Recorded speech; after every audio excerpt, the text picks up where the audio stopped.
இன்றே டவுன்லோட் செய்து உங்கள் ஃபேவரட் ஷோக்களை என்ஜாய் பண்ணுங்க. நல்ல வேலை, ஸ்லிப் ஆகி குறி தவறுனனால அம்மா இன்னைக்கு தப்பிச்சது. நம்ம இவ்ளோ சீக்கிரட்டா பிளான் பண்ணது அத்தைக்கு எப்படி தெரிஞ்சதுன்னு தான் தெரியலையே.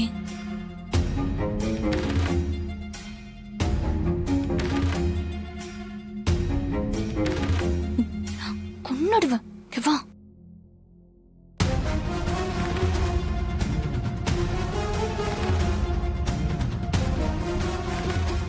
சமந்தி, சம்மந்தியம்மா, சொல்லுங்க சொல்லுங்க சம்மந்தியம்மா, என்னாச்சு? எங்க போயிட்டு வரீங்க? நான் தானே. அது திருச்சில இருந்து என் சிநேகிதி ஒருத்தி வந்திருக்காங்க.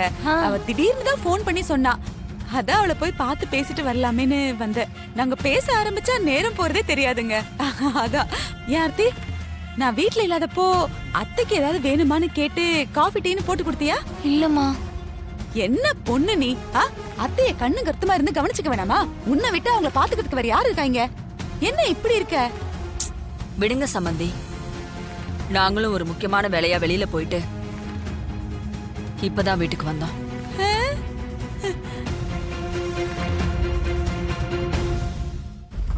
மா மா, என்ன கார்த்திக்? கபோர்ட்ல கொஞ்சம் கேஷ் வச்சிருந்தேன், ஆனா இப்ப அதை காணுமா?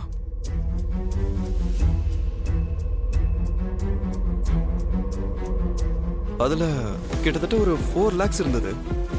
இப்ப கம்மியா இருக்கு. மீதி 2 லட்சம் ரூபாய் எங்க போச்சுன்னே தெரியல.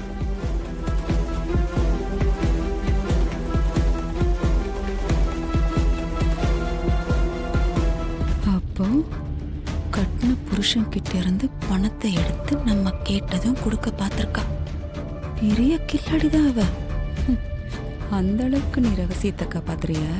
கபோர்ட்ல வச்சிருந்த பணம் மிஸ் ஆகிறதுக்கு சான்ஸே இல்ல. கண்டிப்பா இதை யாரும் தான் எடுத்திருக்காங்க. நீ சொல்றது சரிதான்.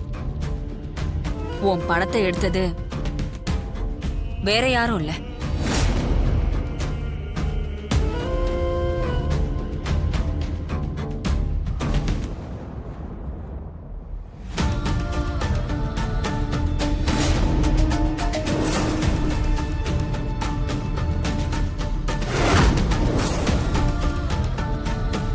நான் தான். இத பூஜை ரூம்ல விட்டுட்டு வந்துட்டேன். இந்தா, இது உனக்கு வந்த லெட்டர் தானே? வாங்கிக்கோ. அத பத்தி எல்லாம் நான் உன்கிட்ட கேட்க போறது இல்லைன்னு வையேன். ஆனா உன்னை சுத்தி ஏதோ ஒண்ணு தப்பா நடக்குதுன்னு மட்டும் எனக்கு நல்லாவே தெரியுது. இந்த லெட்டரை நீ படிச்சப்பவே உன் முகம் மாறினதையும் நீ பதட்டமானதையும் நான் கவனிச்சேன். இந்த லெட்டர்ல எழுதியிருக்கிற மாதிரி யாரோ ஒருத்தன் என்கிட்ட சொல்றதுக்கு என்ன இருக்குன்னு தான் எனக்கு ஒண்ணுமே புரியல.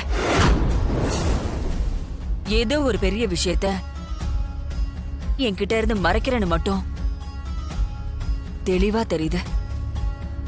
உன்னால இப்படியே இன்னும் எத்தனை நாளைக்கு மறைக்க முடியும்னு தான் நானும் பாக்குறேன். வாங்கிக்கோ. கண்டிப்பா அது நீதான்னு அவங்க கண்டுபிடிக்க போறதே இல்லம்மா. நீ பயப்படாம இரு. ஆமால. அப்ப சரி, அப்ப சரி. ஆனா நம்ம இவ்ளோ ரகசியமா எல்லா விஷயத்தையும் செஞ்சு லெட்டர் வந்ததுல இருந்து வானதி பணத்தை கொண்டு போற வரைக்கும் எப்படி அத்தை கண்டுபிடிச்சாங்கன்னு எனக்கு தெரியலம்மா. அதை விடுறி, இன்னொரு விஷயத்த கவனிச்சியா? நம்ம மிரட்டி பணம் கேட்டோங்கிறதுக்காக கட்டின புருஷன் கிட்ட இருந்தே ஆட்டையை போட்டுட்டு வந்திருக்கா இந்த வானதி. எவ்வளவு தைரியம் இருக்கு அவளுக்கு. வேற வழி? நம்ம அவளுக்கு வச்ச செக்மேட் அப்படி. எல்லாம் சரிடி, ஆனா இவ்ளோ கஷ்டப்பட்டும் இந்த தடவையும் அந்த பணம் நம்ம கைக்கு வரலையே. அதான் கொஞ்சம் வருத்தமா இருக்கு. மா, நீ இங்க இருந்து போன மாதிரியே வீட்டுக்கு ஒழுங்கா வந்து சேர்ந்ததே பெரிய விஷயம். இங்க பாரு, இதுக்கு மேல நம்ம இத பத்தி எதுவுமே பேச வேண்டாம், விட்டுறலாம். அத்தை அதே மனசுல வச்சுட்டு யார் இதை செஞ்சாங்கன்னு அத்தை கண்டுபிடிக்கிறாங்களோ இல்லையோ, மா நீயா போய் பயத்துல அவங்க கிட்ட எதுவும் உளறிடாத, புரியுதா?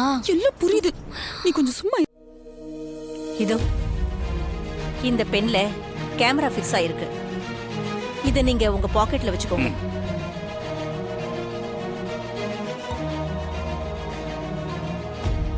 நீங்க அந்த ராஜேஸ்வரி வீட்டுக்கு போய் பேசுறப்போ இந்த பென்ல இருக்கிற கேமரா பட்டனை அழுத்தினா போதும். அங்க நடக்கிறதையெல்லாம் வீடியோவா என்னால இங்க இருந்து பார்க்க முடியும். முக்கியமா அந்த ராஜேஸ்வரியோட மருமகளை நான் பார்க்கணும்.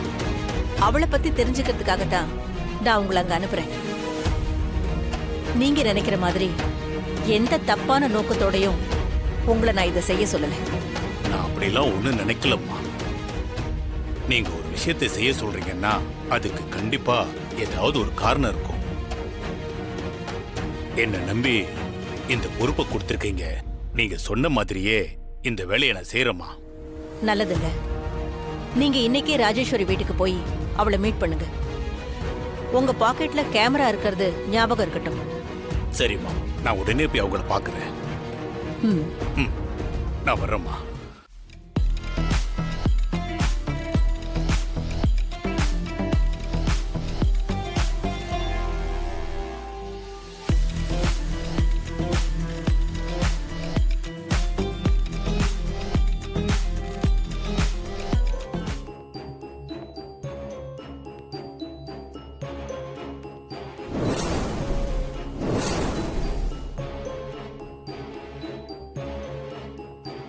ஆர்த்தி, அத்தை ஆர்த்தி, இதோ வந்துட்டேன் அத்தை. அத்தை நீ காஃபி கொண்டு வர மாட்டியா? ஆ, வானதி, இப்படி கொடு. சம்பந்தி அம்மா தான் இதெல்லாம் செய்ய வேணாம்னு சொல்றாங்கல்ல, நீ ஏன் திரும்ப திரும்ப இந்த வேலையெல்லாம் செஞ்சு அவங்கள கஷ்டப்படுத்துற? குடு.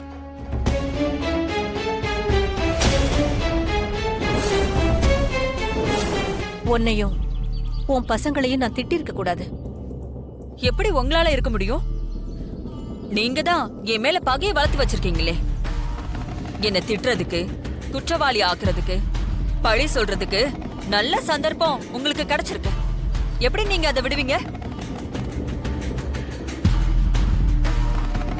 செஞ்சதை தெளிவா செஞ்சுட்டு இப்ப ஏன் தெரியாம பண்ண மாதிரி இங்க வந்து நிக்கிறீங்க? எல்லாம் இந்த அப்பாவி பொண்ணு வானதுக்காகத்தான். அவ சந்தோஷத்துக்காகத்தான். என்னோட சந்தோஷத்துக்கு இப்ப என்ன குறை? நான் இங்க சந்தோஷமா தான் இருக்கேன். நிறைய பொண்ணுங்க பண்ற தப்பு இதுதாம்மா. சந்தோஷமா வாழாம தான் சந்தோஷமா வாழற மாதிரி நடிச்சு மத்தவங்களையும் நம்ப வச்சுக்கிட்டு இருப்பாங்க.